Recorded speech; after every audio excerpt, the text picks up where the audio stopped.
네, 안녕하세요. 오늘 비도 오고 아마 되게 지루하신 것 같아요. 표정이 들어오는데 이미 지치신 것 같거든요. 근데 이번 시간은 그냥 좀 즐겁게 사진 보면서 시장에서 요즘 이런 사업들을 했구나. 그냥 이렇게 가볍게 생각을 해주시면 되는 수업이고요. 제 소개를 드리자면 저는 원래 디자이너였어요. 시장에 들어오기 전에 공간 브랜드 만드는 디자이너였는데 어느 날 무슨 이상한 일이 있다고 와봐라. 그래서 갔어요. 그랬더니 시장 활성화 사업이었던 거예요. 그게 한 벌써 13년, 15년 정도 전 일이에요. 그래서 내가 이걸 할 수 있을까? 되게 걱정을 했죠. 그리고 그 일을 이제 계약을 하면서 바보같이 회사를 냈어요. 회사를 내는 순간 나는 이제 이 일을 평생 해야 되는구나라는 걸 딱 직감을 했죠. 그리고 나서 전통시장을 이제 한 전국적으로 한 200개에서 300개 정도를 이제 평가를 한 적이 있어요. 그러면서 이제 시장 상인들 또 우리 매니저분들하고 이야기를 되게 많이 하게 됐죠. 근데 사실 시장이라는 게 저는 되게 에너지 넘치는 공간으로 인식을 합니다. 가면 뭔가 살 것도 있고 에너지도 있고 사람도 많이 만나고 이렇게 생각하지만 또 일을 하러 들어가면 이제 거꾸로 에너지를 뺏기는 공간. 그래서 시장에서 지금도 이제 PM을 하고 있는데 이제 오늘도 지금 목소리 많이 갔죠? 아침에 회의가 있었습니다. 회의 1시간 하고 교육 1시간 하고 이제 저희 시장 이제 상인들하고 이제 얘기를 하다 보면 이렇게 목이 변해요. 소리가. 근데 이제 이 사업을 계속 십몇 년을 하는 이유는 제가 봤을 때는 아무도 안 하려고 해서 시작한 사업인데 지금은 이제 서로 하려고 하는 사업으로 바뀌어가고 있다라는 거. 그 다음에 이제 전통시장에 대한 오해들이 좀 있으신 것 같아요. 물건이 안 좋다, 바가지 요금 씌운다. 요즘 그걸로 이제 막 이슈화 되고 있는데 사실 그거는 아니라고 저는 생각해요. 상인들 중에 그런 분도 있고 아닌 분도 있죠. 그리고 또 사업을 하시는 분들 중에도 진짜 진심을 갖고 하시는 분도 있고 사업성으로 이제 따져서 들어가는 그런 사업을 하시는 분들도 있고 또 매니저 분들 중에서도 되게 이걸 즐겁게 하시는 분이 있고요. 힘들게 하시는 분이 있어요. 그래서 이거는 시장을 어떻게 바라보느냐, 상권을 어떻게 바라보느냐의 관점에 따라서 결국에는 다른 이미지의 사람이 되고 다른 활력을 갖게 되지 않을까 이런 생각을 하게 되고요. 그래서 기존에 이제 매니저 하셨던 분들은 아시겠지만 시장에 처음 들어가면 굉장히 좀 황당한 일 많이 겪죠. 말도 안 되는 걸로 싸우고 소비자들도 말도 안 되는 그러니까 마트 가서는 그렇게 안 싸우는데 시장 오시면 또 소비자들도 대차게 싸우십니다. 그럴 때 어떻게 방어해야 되나 이런 문제도 되게 많이 안고 있잖아요. 근데 이제 제가 보는 시장은 좀 다릅니다. 그래서 오늘 이제 전통시장에 대해서 간단하게 이제 설명을 드리면서 어떤 사업을 하는지 설명을 드릴게요. 지금 보시는 것처럼 전국에 전통시장에 1,800개 정도 있다라고 말을 합니다. 이게 변치 않고 한 10년째 이 숫자가 계속 지속되고 있는데 전통시장이 망할까요? 안 망할까요? 망합니다. 소실되는 전통시장 있습니다. 그거 분명히 있어요. 그리고 한 10년 전에 통계 냈는데 전통시장만 1,800개 정도 있었어요. 그러다가 요즘 뭐가 생겼냐면 골목형 상점가라는 게 편입이 됐습니다. 그게 이제 들어와서 다시 1,800개가 된 겁니다. 소멸될 건 소멸되고, 그러니까 시장이라는 건 약간 유기체적, 그러니까 사람 같아요. 그래서 막 성장하다가 상권은 다 그런데 어느 순간 멈춰요, 성장이. 그리고 거기서 어느 정도 끌고 가다가 떨어집니다. 그 왜 그러냐? 사람들이 이사도 가고요. 인구도 줄고요. 또 어디는 교통이 이제 좋아져서 인구가 늘어요. 그러면 시장이 또 형성되죠. 근데 요즘은 시장이 만들어지기보다는 상점가가 만들어지는 추세인 거죠. 그러다 보니까 시장의 기능이 전통시장과 상점가 이 두 가지가 다 합혀있는 상태고 또 한 가지 이제 상권이라고 부르는 건 조금 다릅니다. 상권은 어떤 데냐? 이 시청 앞에는 전통시장 아니죠. 상권이에요. 그렇죠? 상업지대가 이제 크게 있는 부분은 이제 상권이라고 부르는데 이 모든 걸 다 합치면 굉장히 많은 사람들이 여기서 일을 하고 있고 물건을 사고 팔고 하고 있는 거죠. 근데 서울시는 사실 인구가 얼마나 될까요? 뭐 1000만이라고 그러죠. 그럼 우리나라 인구의 5분의 1이죠.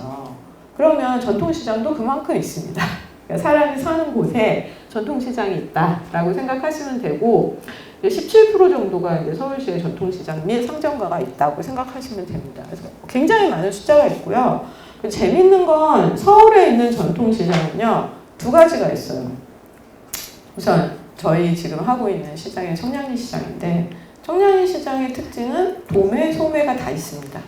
그러니까 도매형, 대형 시장이 있고요. 서울에는 작은 이제 전통시장이 있죠. 그게 다 합쳐져 있는 게 전통시장 기능이다 보니까 서울시 같은 경우는 사업 방향이 두 축으로 나눠질 수밖에 없어요.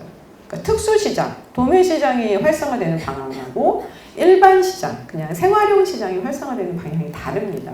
그러다 보니까 숫자를 보시면 중구가 엄청나게 많죠? 왜 그럴까요?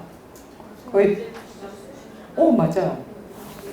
거기에 특수시장이 몰려있는 거죠. 대규모 특수시장이 몰려있다 보니까 중구는 특별관리지구처럼 상업지구가 형성되어 있습니다. 뭐 청계천, 뭐 이런 게 다. 그 다음에 을지로, 이런 데 다 중구거든요. 그래서 예전에 제가 중구 이제 신당동 살 때, 거기는 이제 조금만 가면 특수시장이 있으니까 물건을 사러 갈 때 시장을 엄청 많이 다녔어요, 어릴 때. 그러다 보니까 이제 친근해지는 거죠. 그 다음에 이제 생활형 시장 중에서 이제 많은 곳은 사실 종로구도 특수시장이 많습니다. 네, 그리고 지금 보시면 영등포구, 관악구, 동대문구 많죠? 근데 동대문구도 특수시장이 많은 케이스예요. 왜냐하면 동대문 시장이 있고 청량리 시장이 동대문구에 있습니다. 그럼 10개 정도, 청량리 9개의 시장이 있거든요. 그럼 벌써 9개는 특수시장이에요. 그렇죠? 그 다음에 동대문구에 있는 다른 시장 중에 뭐 수산물도 있고 그러다 보니까 그런 거를 제외하고 생활용 시장이 제일 많은 곳은 지금 통계치를 보면 관악구, 영등포구가 아닐까 싶어요. 근데 아마 관악구일 것 같아요. 관악구가 왜 많을까요? 인구도 많고 또 있어요. 예? 베드타운. 예, 베드타운 있어요. 그것도 문제 하나고요. 또 하나는 지형의 문제가 있어요. 굴곡이 좀 있는 산지다 보니까 전통시장을 갈 수 있는 반경이 좀 작아요. 그러다 보니 숫자는 또 많아지고 사람이 또 이제 베드타운이다 보니까 살아야 되니 상권이 하나씩 형성된 게 전통시장으로 바뀌는 거죠. 그래서 이제 이렇게 이제 도시를 바라보는 입장 중에 하나가 상권을 분석하는 시스템이 구축되어 있습니다. 그게 이제 국가적으로도 상권 정보 시스템이라고 해서 내가 상점을 하나 내고 싶어. 그럼 그 상권 정보 시스템을 가면 내가 딱 들어가 봐요. 그럼 난 여기에다가 뭐 김밥집을 내야지 하고 조사를 해요. 그럼 거기서 알려줘요. 유동인구가 몇 명이고 얼마나 팔리고 있고 밀집도는 얼마나 되고 뭐 김밥집은 몇 개 있고 매출은 어떻게 되고 이렇게 쫙 나옵니다. 생각 밖으로 우리나라가 정보 시스템이 되게 좋은 나라예요. 그래서 IT나 빅데이터 분석이 워낙 잘 되어 있기 때문에 요즘은 이제 이런 상권들을 하나씩 다 분석을 합니다. 그래서 이제 매니저분들 이제 많이 되시고 지금 하고 계신 분은 그 상권 정보 시스템에 들어가셔서 우리 시장은 얼마나 매출이 나는지를 이렇게 보시면 많이 공부가 돼요. 저도 이제 저희 시장 이제 한 달에 한 번씩 들어가서 바라봅니다. 그러면 뭐 유동인구도 바뀌고 매출도 많이 바뀌어요. 자, 그러면 전통시장에 이제 이런 말이 있죠. 장 보러 간다. 이거 좋은 말일까요? 나쁜 말일까요? 좋은 말이죠. 아니에요. 되게 부정적인 말이에요. 뭐 가는 날이 장날이야. 이 말이 되게 부정적인 말이에요. 나쁘다는 의미래요. 뭐 하필이면 장날이야. 왜? 사람이 너무 많으니까. 이런 의미래요, 사실은. 근데 이게 이제 지금은 되게 북적북적이는 옛날의 흥을 나타내는 이제 말로 장날 뭐 가자 이런 말을 많이 쓰죠. 근데 지금 보시면 요런 장터 보신 적 있으실 것 같아요. 이 연배보다 나이 많으신 분도 있고 적으신 분도 있는 건데 저도 봤거든요, 어릴 때. 근데 지금은 거의 안 남아있죠. 왜일까요?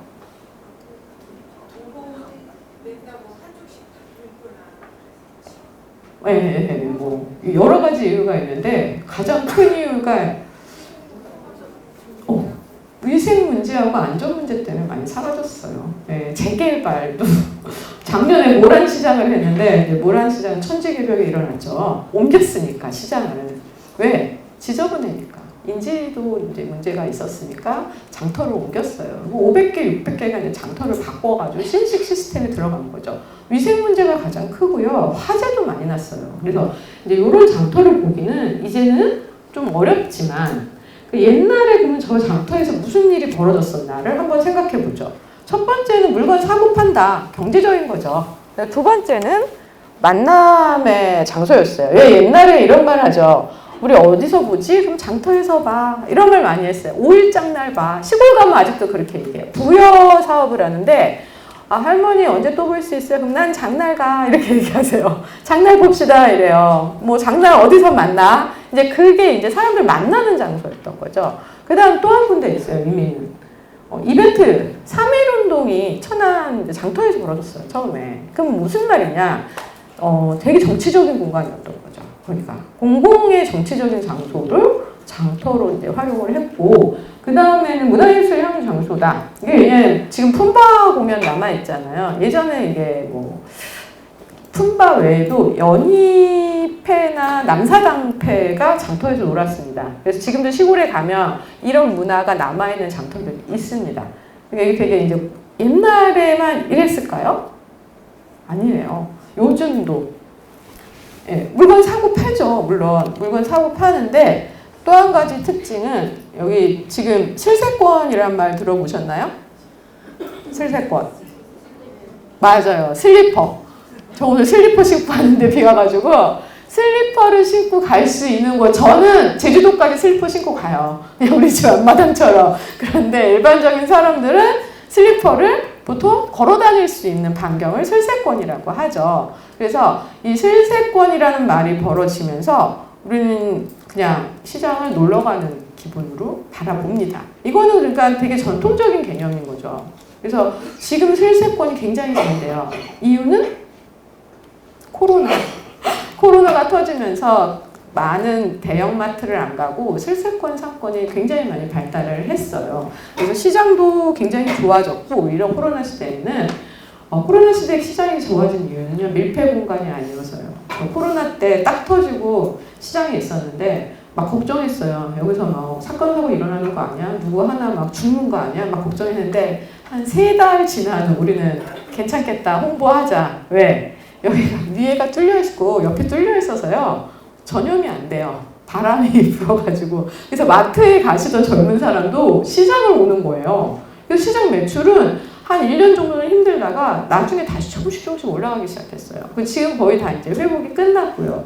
그래서 이 슬세권이라는 개념이 전통시장에서 중요합니다. 생활형 상권이라는 개념인 거죠. 그 다음에 이제 문화관광형 시장이라는 말 들어보셨죠? 예, 문화관광형 시장이라는 게 하나의 시장을 관광화시키는 상품으로 보는 거죠. 근데 이게 제일 잘 되는 곳이 어딜 것 같아요? 가보신 데 있을 거 아니에요. 나 문화관광 어디? 도깨비 시장. 예, 거기도 유명하죠. 그리고 어디요? 예, 맞아요. 그런 데들. 서울에서는 이렇게 대형 시장이나 재미있는 시장이고요. 관광지에서는, 서울은 도시형 관광에 이제 시장이 숨어 있어요. 그래서 광장시장 같은 경우가 외국인들이 이제 들어왔을 때 갈만한 관광형 명소가 되는 거죠. 이제 지방에서는, 제주도 같은 시장은 다 관광 명소예요. 동문시장, 서문시장 그냥 갑니다. 그래서 사람들이 요즘은 지방에 갔다 그러면 관광 갔는데도 시장 들려서 물건 사고 먹고 오는 게 굉장히 일상적인 문화가 되어버린 거죠. 그래서 이제 그것이 하나의 관광 상품화 되고 있다.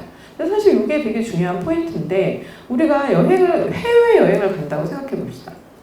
저는 무조건 시장 가요. 뭔가 있나. 태국에 갔을 때도 가고, 홍콩에 가면 야시장 가고, 대만 가도 야시장 가고요. 유럽 나가도 농수산물 시장 들어갑니다.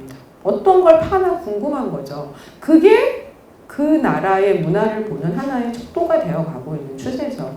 그래서 지금 있는 생활형 시장들도 외국인들도 많이 들어옵니다. 그래서 여러분들이 할 때 이런 거를 조금 고민을 해주시면 더 좋은 시장을 만들 수 있고요.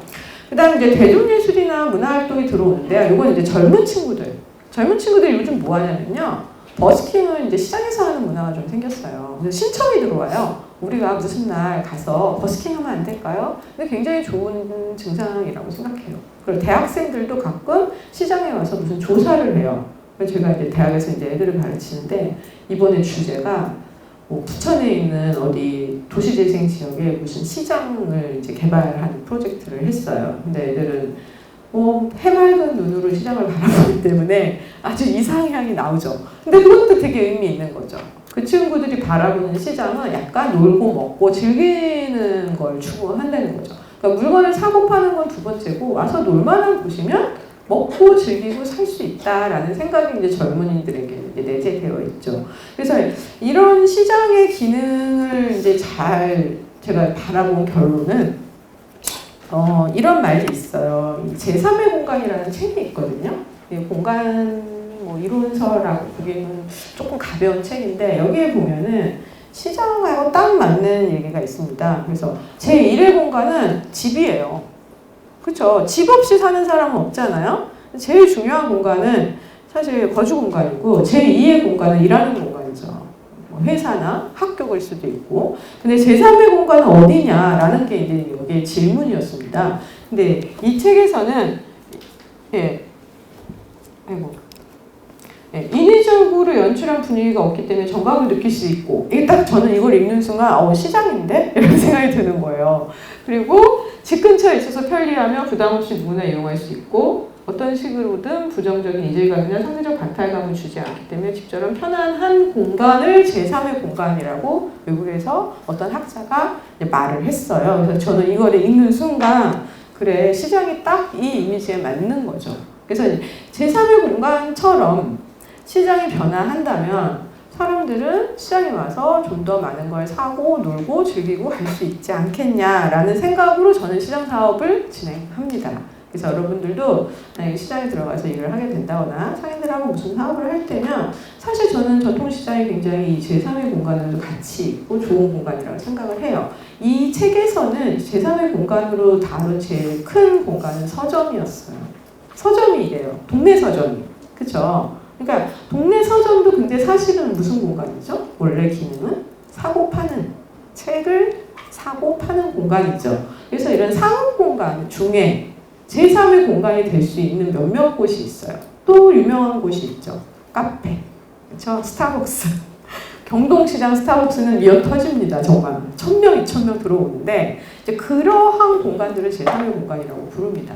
그 중에 대부분이 이런 시장 기능을 하고 있다라는 거. 그래서 사실 저는 시장을 버릴 수 없다고 생각해요. 내 삶에서 되게 만족도를 높이는 하나의 공간으로서의 가치가 있다라고 저는 생각을 합니다.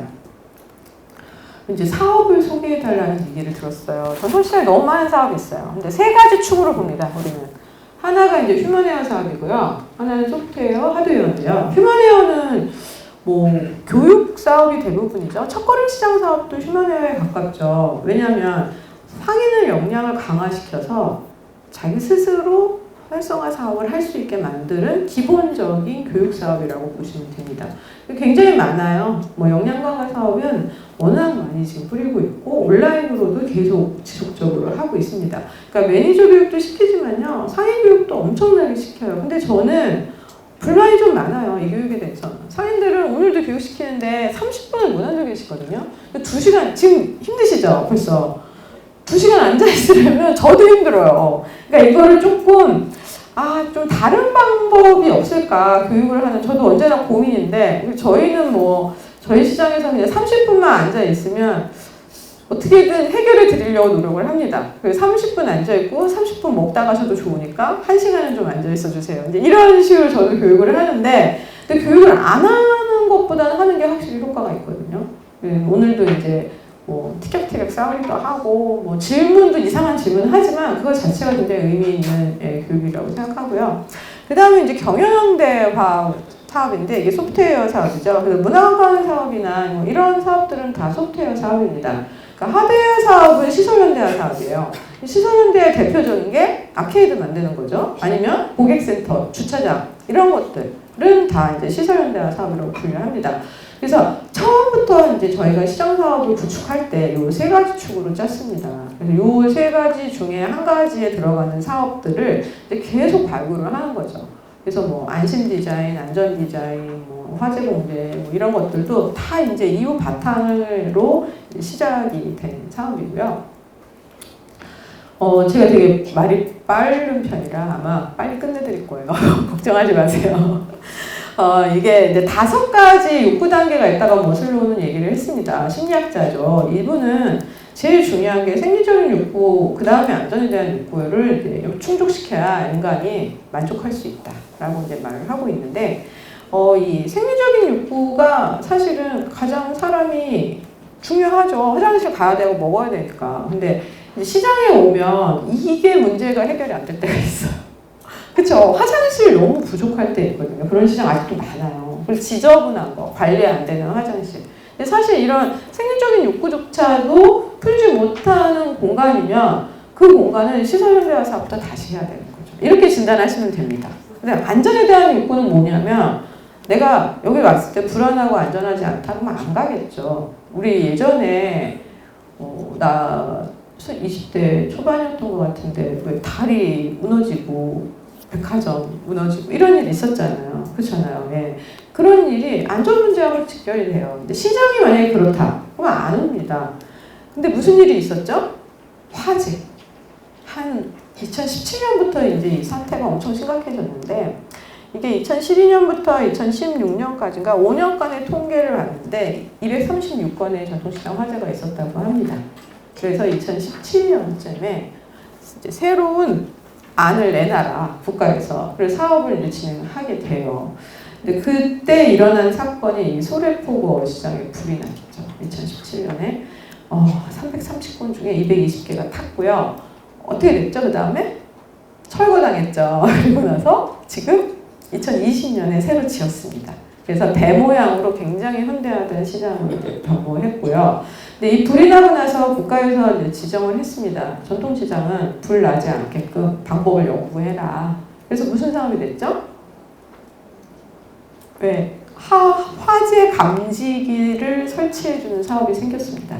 전통시장에 아케이드를 만들건 안 만들건 감지기를 설치해라. 근데 저희 시장은 감지기가 1년에 한 200번 울려요. 하루 건너 한 번씩 울려요. 오작동이에요. 미칠 것 같아요. 그런데 그거마저 없으면 불안하니까 그걸 계속 수정 고치면서 이제 쓰고 있어요. 그래서 오늘도 이제 그 얘기가 나왔죠. 저 오작동 어떻게든 해결해 보자. 저걸 뜯고 다른 기계를 설치해 보자. 근데 그런 노력 자체가 예전에는 없었던 거죠. 그래서 이 화재 문제는 엄청나게 이제 심각한 문제로 대두되면서 여러 가지 방법이 생겼어요. 근데 그때 이제 사람들이 상인회가 꼭 해야 되는 게 이 안전선 지키기예요. 그래서 요즘은 이 안전선을 긋고 이 소방차가 지나갑니다. 소방차의 사이즈가 어떻게 될까요? 기본 4m 넘어야 되고요. 높이도 4.3m 이상 돼야 돼요. 지나가려면. 그러려면 적재물이 있으면 못 지나가요. 그래서 만약에 우리 시장이 적재물이 너무 많다. 그러면 소방훈련 하면 됩니다. 사인들하고 싸울 필요 없습니다. 소방서랑 얘기하고 경찰서 연락하시고요. 구청에 신고하십니다. 그리고 나서 소방훈련 하겠습니다라고 미리 공지합니다. 그리고 소방차 딱 들어오면 상인들이 이제 하나씩 물건 안으로 집어넣으세요. 근데 하루 후에 다시 나오죠. 그래서 이제 선을 긋는 거죠. 이 선 밖으로 나오면 벌금형이다. 이렇게 가면 100%는 안 되고요. 우리 한국인에게 100%는 없은 것 같습니다. 90% 이상만 되면 저는 잘했다고 칭찬합니다. 그래서 90%만 들어가주면 감사한 거죠. 그래서 이제 이 안전선 문제는 어떻게 해서든 이건 해결해야 되고요. 근데 우리가 이제 가장 이제 쉬운 방법은 아케이드를 만드는 거예요. 왜냐, 아케이드를 만들면 밖으로 나올 수가 없어요. 거기 이제 안전선뿐만 아니라 상부선까지 새로 싹 만들기 때문에 기둥 밖으로 나올 수 없게 설치를 할 수가 있죠. 그래서 아케이드를 설치하면 안전 문제는 해결이 됩니다. 그런데 요거를 설치하게 되면 이제 두 번째 문제가 걸려요. 뭘까요? 지금 비 오는 날 누수. 누수 문제가 엄청 심각합니다. 지금 아마 맥맥 시장은 지금 물바지 갖다 놓고 생 난리를 이제 치르고 오늘처럼 비가 많이 오면 어떻게 할 수가 없는데 작년에 무슨 일이 있었죠? 동작구에 물난리 났죠. 남성시장 물난리 났는데 해필이면 저희가 그때 남성시장 사업을 하고 있었습니다. 금은방 회장님이신데 회장님하고 그 전주에 무슨 걸 하자, 안전 디자인을 하자 합의를 다 하고 디자인을 해가지고 딱 들어갔는데 물난리가 그냥 딱 난 거예요. 물이 정말 허리까지 찼어요. 금은방인데 금은이 둥둥둥 떠다니기 시작했어요.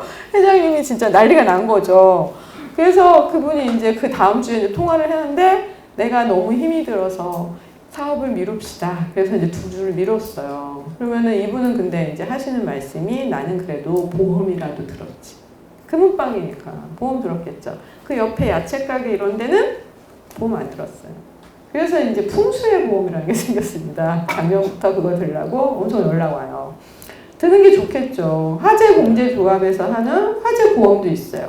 그래서 매니저분들이 이제 이런 것들이 우리 시장이 불안하다. 얼마 안 돼요. 한 달에 내는 돈이 10,000원, 20,000원 정도 되는데 이런 보험을 미리 상인들한테 알려주고 미리 준비를 하시는 게 필요합니다. 이렇게 지금 기후변화가 너무 심각한 시즌이라서 홍수의 피해도 있을 수 있고 화재 피해도 있을 수 있으니까 미리 준비를 하세요라는 게 이제 필요하고요. 자, 그 다음에 이제 걸리는 게 시장에서 제일 위생하고 지저분한 이 문제를 해결을 못하는데 위생은 어떻게 해결하느냐? 위생은 위생과에 연락하시면 됩니다. 저는 그게 첫 번째라고 생각해요. 위생과에 연락하면 위생검사 나오십니다. 음식점은 그 이상의 답이 없어요. 아무리 전문가가 들어와서 설득을 해도 법만큼 강력한 건 없었습니다. 위생과에서 벌금 한 번만 한 집 딱 매기면 다른 집 다 조심해요. 이건 언제? 지금 6월에 7월에 왜냐하면 식중독 퍼지기 전에 하셔야 되는 활동이죠. 그래서 저희는 그냥 사업 들어가면 위생과 연락합니다. 언제 단속하시나요? 빨리 와주세요. 뭐 지금 장마지기 전에 하는 게 좋을 것 같아요. 그래야 이제 상인들이 청소를 하기 시작하세요. 위생과 오기 전에는. 그래서 디스플레이나 이런 것도 신경을 쓰셔야 되지만 먼저 위생과 검토를 받는 게 좋다. 그러면은 그런 거 했는데도 우리 시장은 왜 이렇게 지저분해 보일까요? 그건 디스플레이가 나빠서요. 그래서 이게 한 예인데 이거 어느 시장이라고 얘기는 안 할게요. 근데 이름이 이미 나왔네. 이거 지우고 올 걸. 네, 이 시장에 이제 갔는데 할머니가 혼자 2분이서 이제 장사를 하시는데 쓰레기가 너무 많은 거예요. 디스플레이를 이제 민원이 너무 많이 들어온다고 해달라고 해서 이제 갔어요. 이 상태예요. 그래서 이제 제가 저 집에 가서 물건을 사드리고 싶었는데 살 수가 못 찾아요. 그리고 또 한 가지는 냄새가 너무 많이 나요. 여름이라서. 그래서 안 되겠다 이제 싶어가지고 새벽 6시에 갔어요. 그래서 여기서부터 이제 청소를 시작했죠. 다 물건을 끄집어냈어요. 저희가 한 100리터짜리 2개 버린 것 같아요. 쓰레기만. 그러니까 이 쓰레기를 안 버리고 안고 있으면 생기는 문제는 냄새죠. 옆집까지 피해가 간 거예요. 그래서 난리가 난 거예요. 그래서 그걸 다 버리고 다시 이제 청소를 하고 다시 쌓아드렸어요. 근데 쌓으면서 좀 버릴 걸 버리니까 공간이 남아서 지금 보시는 것처럼 이렇게 박스에 담아가지고 디스플레이를 조금 바꿔드렸어요. 그랬더니 이제 지나가는 소비자가 하는 말. 천지가 교육이야. 내가 여기를 뭐 10몇 년을 걸어 다녔는데 처음 봤다. 이 집이 청소하는 거. 이제 그런 집들이 있습니다. 그게 시장 안에 한두 집 있고 그래요. 근데 그 한두 집 때문에 그 시장이 지저분하다는 소문이 나는 거고 그 집이 꼭 사진이 찍혀서 홍보가 되세요. 악의적인 홍보가 되세요. 막 방송 타면 큰일이죠. 그런 집이. 그냥 이웃 사람들끼리는 그래도 양해를 해요. 아줌마 할머니 힘드시니까 그랬겠죠. 뭐 이러고 마는데 어느 기자나 블로거가 그걸 딱 찍어서 악의적 홍보를 시작하잖아요. 그렇게 되면 그 시장이 망합니다. 그래서 이런 집 한두 집을 관리를 잘하는 게 굉장히 중요해요. 또 이런 집이 잘 보이는 데 있어요. 모서리 이런 데, 삼거리 막 이런 데 있어요. 그래서 그런 집들은 미리 가서 이제 말씀을 해주셔야 돼요. 청소하는 날 하루 잡읍시다. 그래서 시장에 청소하는 날이 있는 게 꼭 필요하다고 생각해요. 그래서 저는 매달 하기에는 상인들이 물건을 적재해 놓기 때문에 좀 힘들고 분기별로 한 번씩은 하는 게 좋다. 그 다음에 이렇게 장마 지기 전에 하는 게 좋다. 그리고 장마 끝나고 가을 되기 전에 하는 게 좋고요. 가을은 언제 하는 게 좋냐면요. 김장철 끝나고 김장철 때 엄청 지저분해져요. 배추 쌓아놓고 무 쌓아놓으면 흙이 막 떨어지는데 그 청소 안 하고요. 그냥 겨울 장사 들어가세요. 그래서 그때 한번 청소하고 들어가자 하는 게 좋아요. 그래서 한 1년에 4번 정도 청소를 하면 그래도 어느 정도 깨끗해집니다. 그리고 우리나라가 이제 사계절이 있잖아요. 그러니까 계절에 한 번씩 청소한다. 우리 집 청소할 때 시장도 청소한다 하면 맞는 것 같아요. 우리 이제 옷 집어넣고 뺄 때 그때쯤에 시장 청소 한번 하시면 시장 깨끗하게 유지할 수 있습니다. 그래서 요런 이제 노하우를 좀 가져주시면 좋고, 이제 그 다음에는 이렇게 정보판을 알려주는 게 굉장히 중요해요. 이거는 왜 그러냐면 법규입니다. 모르셨죠? 이거 법규예요. 우리나라가 법규 참 엄한데 시장만 예외예요. 대기업? 이거 그냥 벌금형입니다. 벌금 대기업은 1, 200 우스우니까 더 먹이고 그냥 하시는데 각 집에서 1, 200씩 벌금 받으면 장사 못 하십니다. 이게 한 번의 경고, 2번 경고, 3번째 벌금이에요. 뭘 안 붙이면, 원산지 잘못 붙이면, 그 다음에 바가지 요금. 이번에 그 축제에서 7만 원짜리 과자? 그거 걸렸잖아요. 그런 식으로 이제 잘못되면 법적 분쟁이 들어가서 지잖아요. 그럼 벌금 최대 아마 한 1,000만 원 정도 되는 걸로 알고 있어요. 그 다음에 또 한 가지 있어요. 안 되는 거. 중량 속이기. 저울 속이기죠. 저울 어떻게 녹음 조작해가지고 조금 넣어도 많이 보이게 이렇게 하는 이런 기술이 있으시대요. 근데 요즘 소비자들이 똑똑해가지고 집에 저울 다 갖고 계세요. 달아보시고요. 저는 도매시장이다 보니까 그런 일이 되게 많은데 매니저한테 연락 온대요. 그람수가 안 맞는다고. 어느 집이 속였다고 연락 온대요. 이제 그게 이제 고발로 가면 벌금형인 거죠. 그래서 상인들이 요즘같이 저울이 많은 시대에는 요거 속이면 안 됩니다. 그래서 요거 정보를 잘 알려주는 시장이 신뢰도가 확 올라가요. 그래서 가격이 좀 비싸도 이거를 잘 해놓으면 노력하시니까 그리고 믿을 수 있으니까 신뢰의 가격이라고 해서 돈을 더 지불하고 사려고 하는 고객들이 있습니다. 그래서 이런 부분들을 좀 관리를 잘 하면 시장 이미지도 확실히 좋아지고요.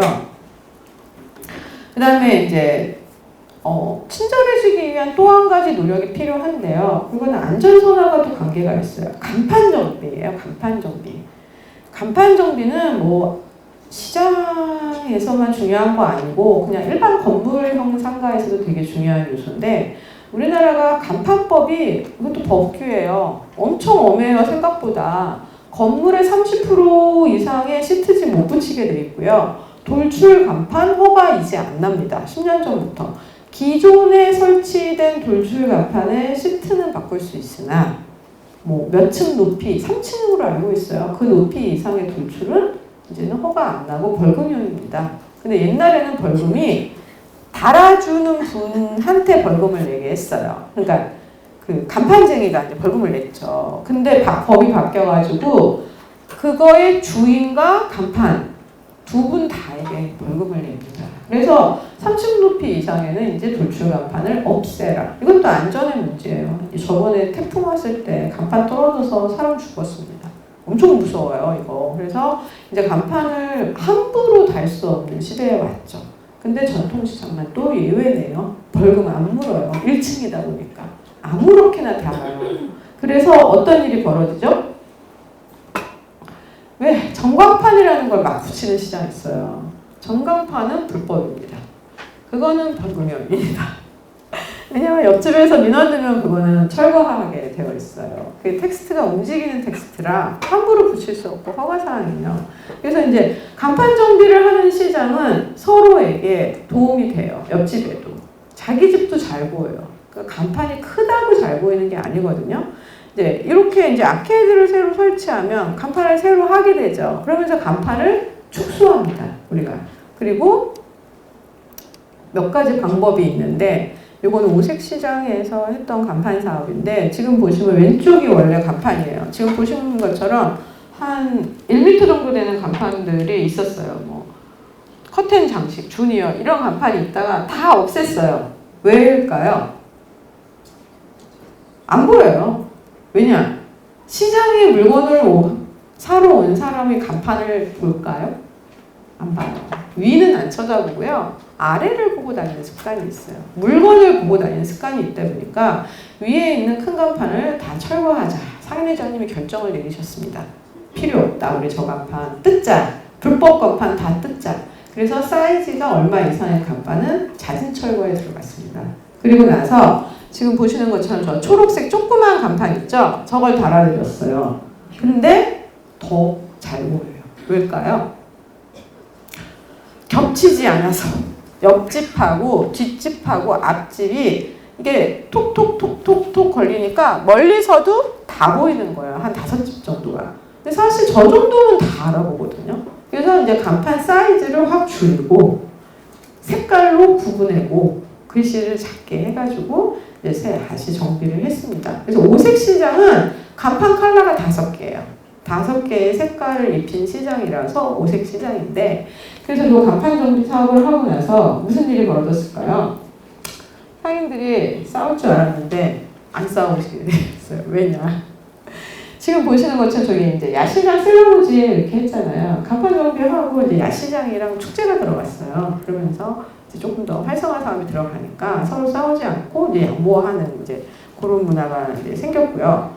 자, 그 다음에 이제 마지막 단계인데 지금 보시는 것처럼 애정이나 소속의 욕구, 그 다음 존경의 욕구, 이제 자아실현 욕구까지만 가면 이제 웬만한 욕구, 이거는 이런 거죠. 아, 돈 좀 벌었어.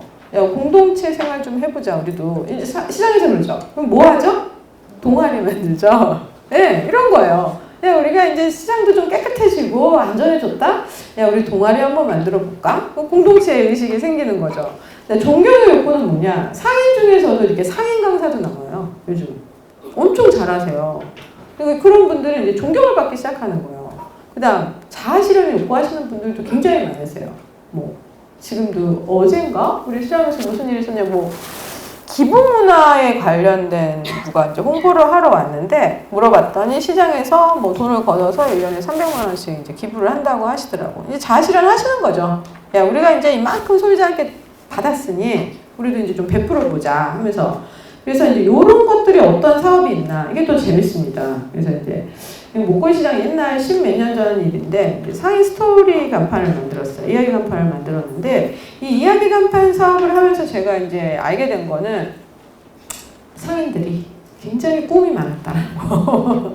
그러니까 20대에 가졌던 꿈 이야기, 자기의 꿈이 무엇이냐를 이제 저한테 얘기를 하면서 간판을 만들었거든요. 근데 생각보다 되게 재밌는 간판이 많이 나왔어요. 지금 보시면 이게 두부집인데 두부마을 회장님은 글 쓰는 작가가 되고 싶으셨대요. 그래서 이제 그 스토리로 이제 간판을 만들어 드렸어요.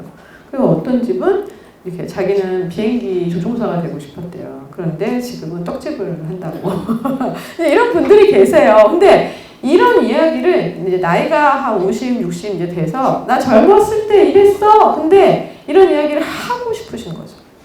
뭐 하고 싶을 것 같아요. 지금 돈도 잘 벌고 느긋해졌는데 나 젊었을 때 뭐 하고 싶었더라. 뭐 젊은이 내 얘기 좀 들어봐. 이제 이런 얘기를 하시는 걸 이제 간판으로 만든 거예요. 그래서 이 간판이 한 7년 정도 붙어 있다가 아케이드 정비 사업 들어오면서 이제 다시 교체됐습니다. 지금은. 그래서 요거 만들면서 생애 93명을 만났는데 93개의 이제 간판을 만들어 드렸어요.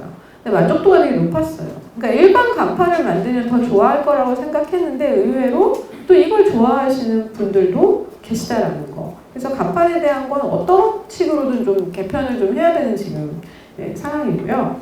그 다음 이제 지역의 이야기를 바탕으로 하는 시장들이 많이 있습니다. 특히 서울은. 포방터예요. 여기 이제 포방터에서 오신 뭐 매니저분 있을 수도 있는데, 포방터는 옛날에 그 군사훈련 장소죠. 포 쏘던 곳이에요. 그래서 포방터 시장이죠. 이런 곳이 서울에 굉장히 많아요.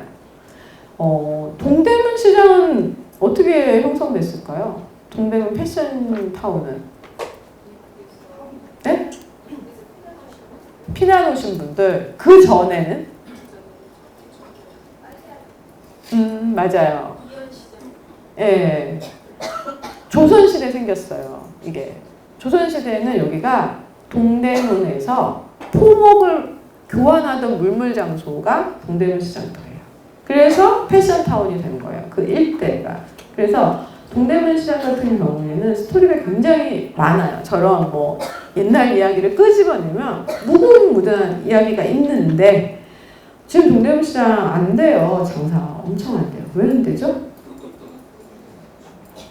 온라인 판매, 저가 온라인 판매, 뭐 해외에서 들어오고 난리 났죠 지금. 그래서 이런 스토리를 잘 발굴해서 뭔가 관광상품화 만들면 다시 살아날 수도 있어요. DDP가 있기 때문에 관광지로서의 가능성은 무궁무진하죠. 그냥 뭐 상권이라는 게 오르락내리락하기 때문에 전 다시 살아날 거라고 봐요.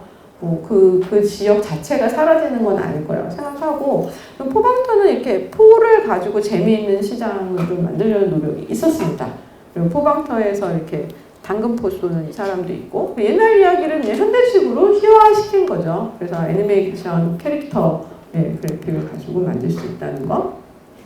그 다음에 이제 상품을 이야기화한 시장들도 많이 있어요. 뭐 오징어가 유명하면 오징어 갖다 놓고 이런 경우도 있고요. 이 오색시장 같은 경우에는 야시장이 유명한데 여기 수제맥주 축제 6월 초에 했습니다. 하루에 2만 명? 10,000명에서 2만 명 정도 들어오는데 그래서 이제 맥주 파티를 할 수 있는 공간 조성이 되어 있어요. 그래서 이제 하나의 문화가 밤에 형성되는 것이죠. 자, 그래서 이제 이게 이제 저희가 맥주 파티, 맥주 축제를 하는 풍경인데요. 이게 이제 잘 생각해 보시면 이런 거예요. 옛날에는 여기가 지금 주차장터예요. 사설 주차장. 주차장인데 이제 저희가 빌려요. 이틀 동안 축제 기간에 사설 주차장에 돈을 들여요. 소정의 돈을 들고 빌리는데 그러면 이 공간을 새롭게 꾸미는 거예요. 상인들이랑 이제 작가들이 들어와서 예쁘게 꾸미고 여기서 맥주 축제를 하는 거죠. 그러면 이게 6시부터 12시 정도까지 하는데 매출이 통닭집 매출 뭐 1,000만 원, 2,000만 원 끊는다고 하더라고요. 튀김집도 그 정도. 그래서 사실 지역경제 활성화 입장에서는 모든 게 다 잘 되는 건 아니에요. 장사 안 하고 그날 문 닫아주시는 상인들도 계세요. 그러니까 이날은 좀 특별한 행위를 해서 다른 집이 좀 장사를 잘 되게 한다는 관점이 있는 거죠. 그래서 먹는 장사를 하시는 분들은 이날 매출 500만 원 이상 파신다고 하시더라고요. 뭐 튀김집, 떡볶이집, 뭐 핫도그집 뭐 이런 주변의 상권들까지. 그래서 이 수제맥주 파티를 하면서 이제 우리가 새롭게 알게 된 게 이게 아무런 이야기도 없고 역사적인 관광지도 아니에요, 여기는. 근데 오색시장에서 이 수제맥주 축제를 하면서 이게 시장에서 이게 되네? 이렇게 된 거예요. 그리고 이런 빈티지한 분위기, 뉴트로풍이라고 하죠, 요즘.